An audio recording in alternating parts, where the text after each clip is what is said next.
All right, cool. I'm live. All right, this is episode 10 of the Hybrid Athlete Podcast. I'd like to welcome everyone.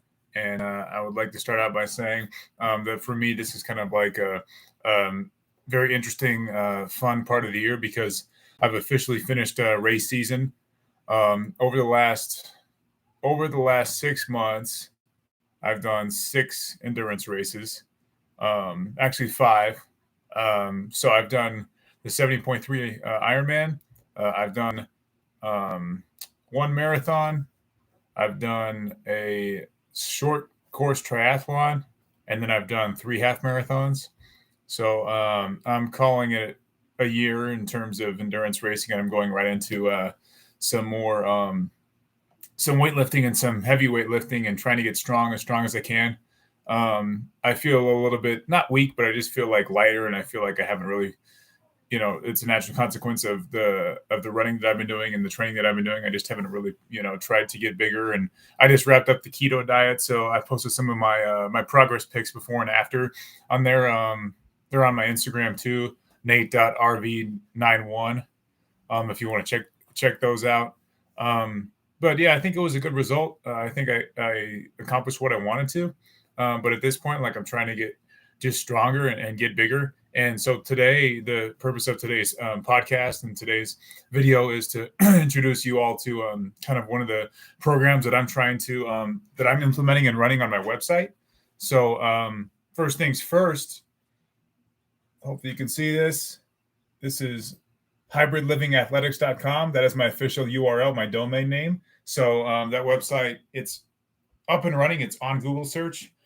You can access the website, but there's a lot of maintenance that needs to be done. So I will not say that it's going to be basically ready and fully functioning for about another month.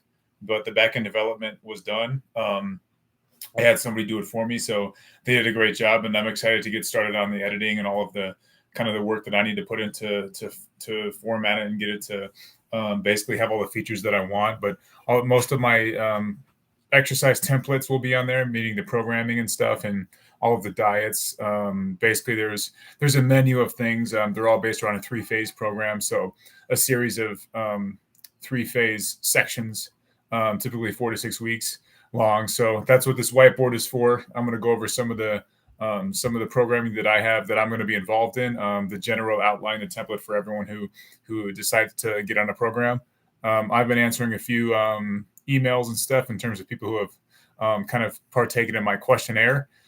So all of those forms, kind of about me, who I am, my backgrounds, the questionnaire, the health history questionnaire, and some of the other important forms are going to be posted on my website too. Once I get it fully running, so you can expect all of that to be on there and everything to be fully available by September 1st. So that's the rollout date for me. And if there's one thing I know, it's that I never miss deadlines. So you can count on that site being fully up and running and good to go by then. So that's good news. That's exciting for me. I just want to help as many people as I can, and hopefully this channel get some more traction. And I see a few views. My shorts get a lot of good views, so that's awesome. But I think these are going to start bringing some good value as I really dig into kind of my vlog, my stories. Maybe I can share some, just some training videos, like some shorts. I might record one of me boxing this next week in one of my hit cardio, high intensity cardio sessions, and grab some footage of that just to give people an idea of what I like to do and how I do my program and stuff, and how I change from some guy that runs 3 hours straight to somebody who's trying to deadlift 400 pounds this fall. So it's a great type of exercise to do. It's a great type of training to do. But again, I don't discriminate. I have programs for everyone. So obviously it's 2023, right? Let's not discriminate. Just kidding. But yeah, there's a lot of good programs that I have that are basically, geared towards someone who's older, who's just trying to basically stay healthy, stay agile, mobile, hostile. Just kidding again. But someone who's just trying to basically maintain strength, or even build their metabolism. There's ways you can build your metabolism through a diet. I became fat adapted this last month, so that's a great example of going keto and then basically just transforming kind of how your body reacts to energy sources. In my opinion, keto is something that I do want to do, for the long term as I go into endurance. For example, if I want to do the Leadville 100 in a couple of years, that's kind of on my to-do list. I'm definitely going to want to be fat adapted for that.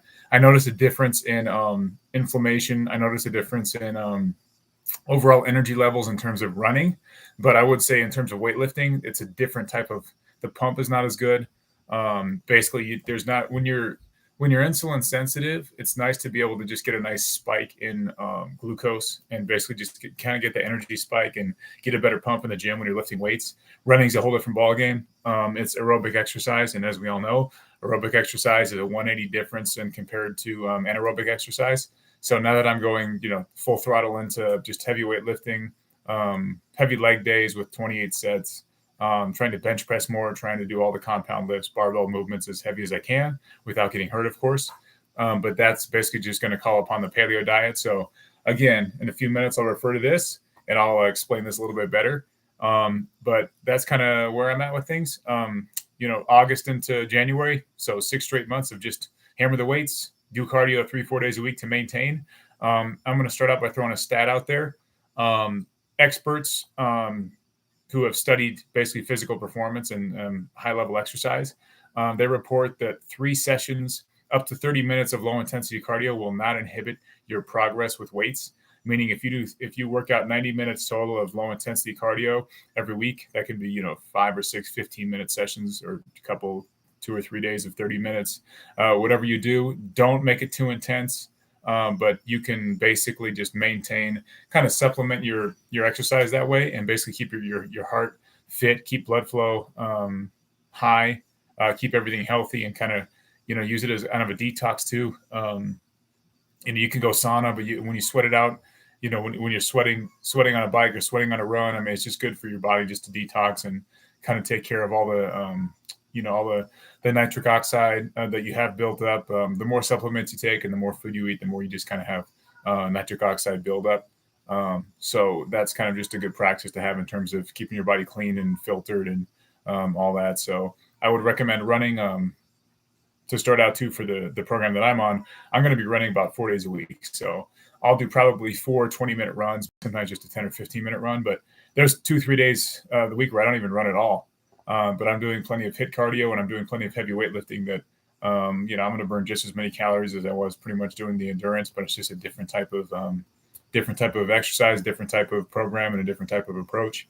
So different methods call for different variables and different inputs. So food is a perfect example. One of the first things I wrote on this is a 3-phase variation in intensity. Meaning that each phase of this program has a change in variation, a change in intensity. That basically applies to the weights, and then the diet is the same way. But the diet also includes basically just kind of a 10% jump in calories the more intense my workouts get. The harder I work out, basically, as soon as a perfect example is a larger muscle group like legs. So I'm going to start out basically by lifting 20, a lot of sets, but not as much weight. And the more output that I have from lifting, especially legs, the higher calorie requirement I'm going to have, or I'm just going to start losing weight or not maximizing muscle growth. So this program is basically after 4 to 6 weeks, I increase calories by 10%. By the end of the program, I'm going to be consuming 5,500 calories a day. I'm going to start out by consuming only 4,500 calories a day and see how it goes. And I'm going to be tracking it. So basically phase 1, this is called a mesocycle. So it's 3 microcycles, which I call phases. 3 microcycles equals 1 mesocycle. And then a macrocycle is like a year-long, how you exercise or what you're doing for your programs. But this program, every program that I design that has a template on my website and that I've created is a 3-phase mesocycle program. So this mesocycle is going to be a bodybuilding mesocycle for me, a bodybuilding mesocycle where I'm on a paleo diet. And I have, looks like 10 supplements that I'm taking. I won't list them now off the top of my head, but I know I'm taking 10 supplements, specific supplements.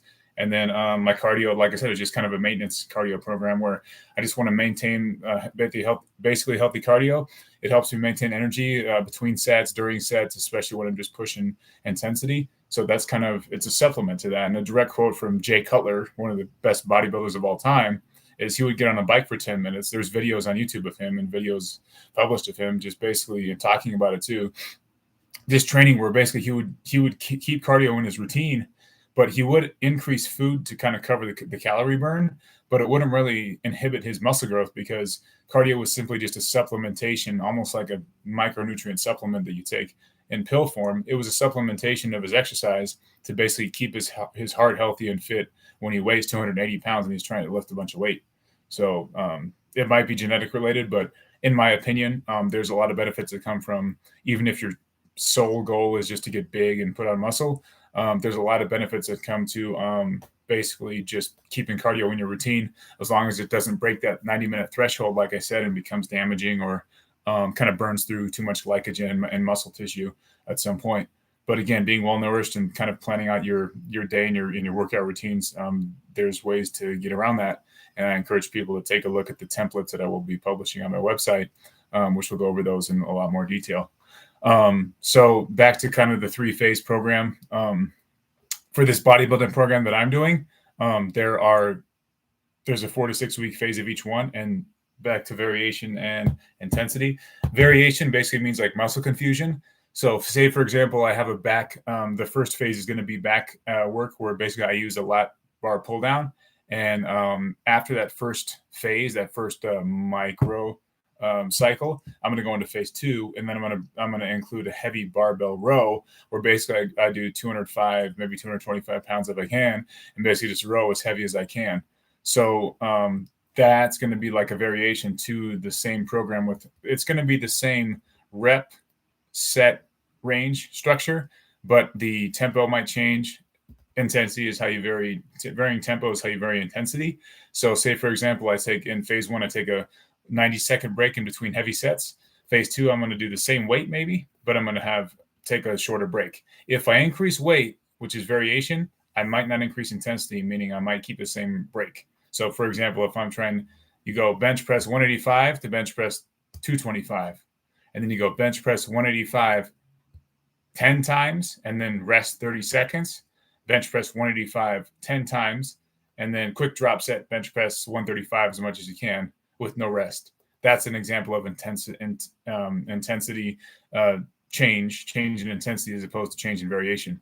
So I use these two kind of variables, if you will, to basically adjust the stimulus and adjust what's being caused, the damage that's being caused to the body in the exercises to yield results.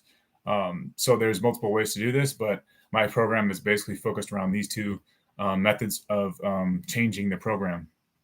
So I think I covered most of everything on this whiteboard. I'll put this thing down in a minute. The macro ratios. So in every diet that I make and the diet that I'm doing now, my keto diet was primarily like 10 to 12% carbs, and that was it. And it was like 50% fat and about 40% protein. So I was consuming about 320 to 330 grams of protein a day, at least 230, 240 grams of fat, and only about 85 to 90 carbs at the most. So you do the math on that. That's only about 360 calories of carbohydrates every day. So now I'm going to kind of basically put that into a paleo model, where now my paleo carb intake is going to be around probably 150 to 200 grams, but I'm still going to keep fats relatively high. So I'm going to keep it like a ratio of like 30, 30, 40, where protein stays high all the way through. Protein's still like at least 320, 330 grams. I know the typical, I think diagnosis, the typical recommendation is like 1 gram per pound of body weight, I've heard, and then like 2 grams per kilogram, something like that. It's pretty much the same. There's 2.2 pounds in every kilogram. So you're pretty much looking at the same diagnosis. But my opinion is you can't really get enough protein. So basically just err in the side of over-consuming. Protein really doesn't make you fat, but eating extra carbs will make you fat. So obviously focusing on managing carbs and fats all the way through the program is going to be essential, which is why I kind of include all of these percent ratios and I kind of break them down in every diet program that I make. So micronutrient wise, I haven't never really dealt with a nutritionist, but now that I'm certified as a nutritionist, I would like to add the micronutrient recommendations to my programs. So being involved in micronutrient being aware of your micronutrient intake, I think, is very important because that affects blood work. That affects like, top end energy levels, meaning if you're running on a deficiency, even if you're eating all the healthy food, you're getting enough protein, you might be low on iron. And there's people that become anemic. You might be missing vitamin D is a very common deficiency among males. So I supplement myself with 20,000 IUs of vitamin D. The Google search recommendation is like 5,000 to 10,000 a week. So I'm double what the recommendation is, but I feel better. My blood work comes up fine. That's the last thing I put on here is I encourage blood work. So blood work is key to basically tracking your health long term and making sure that nothing that damaging is going to come up. I think that one thing that you want to pay attention to as well is kind of your if you're taking a lot of supplements or if you're taking in a lot of caffeine, blood pressure, cholesterol, high LDL, low LDL, all that stuff's important. So the good cholesterol is what you want to believe. The good cholesterol is LDL. I always get them mixed up, and then HDL is bad cholesterol. So keeping those basically maintained and above in a reasonable range is important. And I think cooking with the same ingredients is important too. A lot of people that have a higher fat diet cook with a lot of olive oil. So I basically just point out how much olive oil you should use in each meal and each day for my program. And I discourage seed oils, vegetable oils, like canola oil. They have a lot of anti-enzymes which basically act against your stomach in the chemical process. Basically, they literally avoid the breakdown of food in the small intestine and in the stomach lining, which is no bueno. So it's important just to kind of like keep track of how much butter you're using, how much oil you're using. If you air fry, that's fantastic. Things along those lines. In my program, I do olive oil all the time. That's part of the reason why I don't really eat that many egg yolks is because I cook egg whites in like a tablespoon of olive oil, 2 tablespoons sometimes. So, I mean, that's getting me 20 to 25 grams of fat. So why would I eat 2 more egg yolks and get like 50 grams of fat, 40 or 50 grams of fat if I don't need it? Because I already have enough other fat sources in my diet. So another comment I'll make is on these diets that I make, like they're selectable. So you as the consumer, as the client, as the person who's getting the information, you can select a lot of the sources of like fats, carbs. I mean, I make a pretty big requirement on protein, just meaning like volume. Like you can have, for example, you can have 8 ounces of chicken breast, but chicken breast doesn't have really many other micronutrients. So if you're going to choose chicken breast as a protein source, might have you supplement with vitamin B, with some zinc, magnesium, whatever. Red meats is typically more nutrient rich. So kind of finding that balance and basically just following kind of protocol on micronutrient needs is going to correlate with kind of your protein sources specifically, and obviously your vegetable sources to your vegetable selection. So leafy greens are great just for digestion, just for kind of micronutrient benefits, K2, iron, plenty of things, especially spinach, broccoli. Broccoli is a complete food, for example, so it contains all 9 of the essential amino acids. So there's a lot of things that you can accomplish with these diets. So that's kind of the big point I wanted to make today was now that I'm changing my diet, I'm going to focus on making a kind of a smooth transition from, okay, I was keto, like I was used to eating half a cup of peanut butter every day pretty much. And my body weight actually went down a couple pounds. And I was eating, like some sirloin steak, ribeye steak every now and then, a lot of ground beef. Basically just vegetables was limited to like peppers, onions, avocado, tomato, Roma tomato. So now that I'm able to get more carbs, I'm going to go back to like peas, carrots, maybe even some corn every now and then.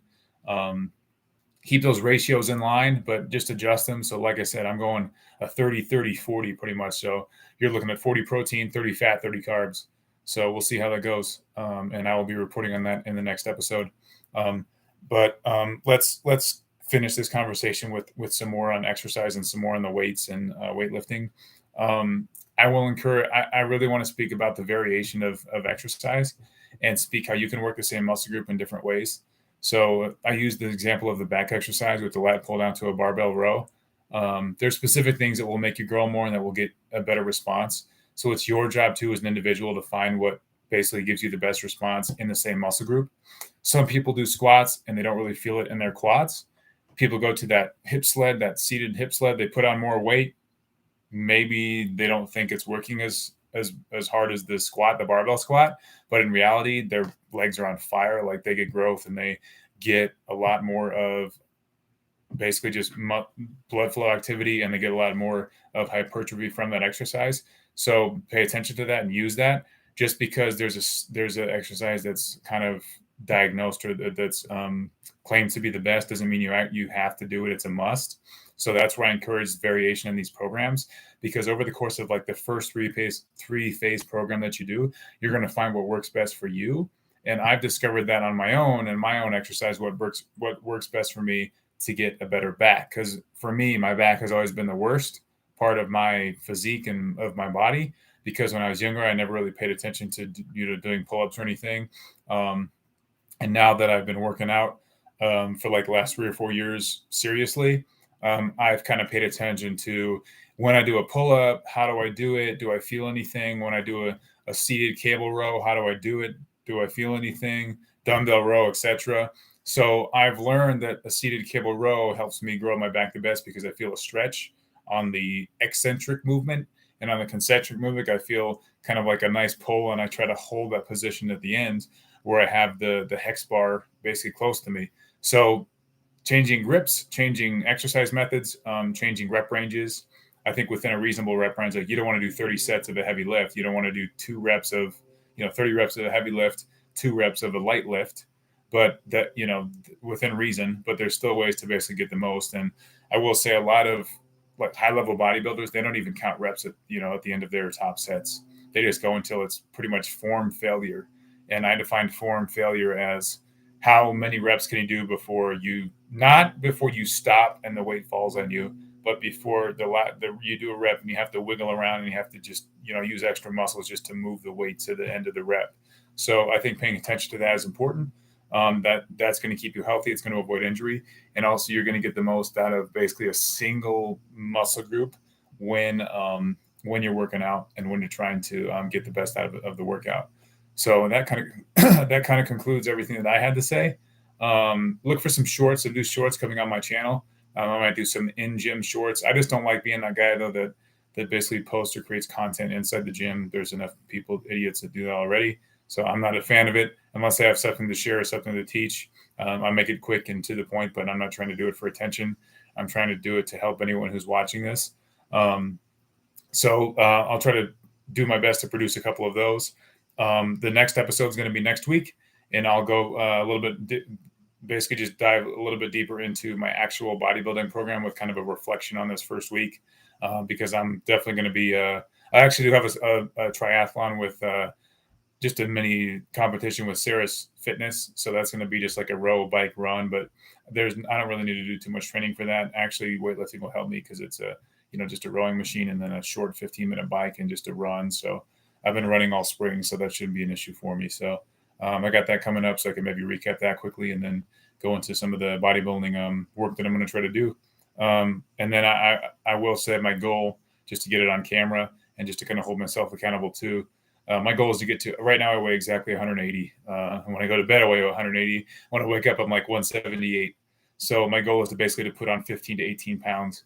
It's going to be half fat, half muscle, best case, but still basically get up to 195, 196, and then just pull it back down for race season by March, late March, early April, and then just kind of do the same thing I did last year, the same thing I did this year, but improve the process next year. But that's quite a ways down. I got a lot of other things on my plate to worry about until then. So that concludes this video. I hope everyone enjoyed it. Hope the whiteboard was helpful. I hope the commentary on my program has sparked some interest and people get interested in maybe working with me at some point. I will say I have business cards coming in, so I can hand those out if I see people in person. Word of mouth. I think here locally, I mean, I'm not sure how many good trainers there are, but I'll charge like $100 a month and I'll tell you everything I know. I don't think there's that many deals that are that good out there. So until next time, everyone go out there, do a good job, kill it at what you want to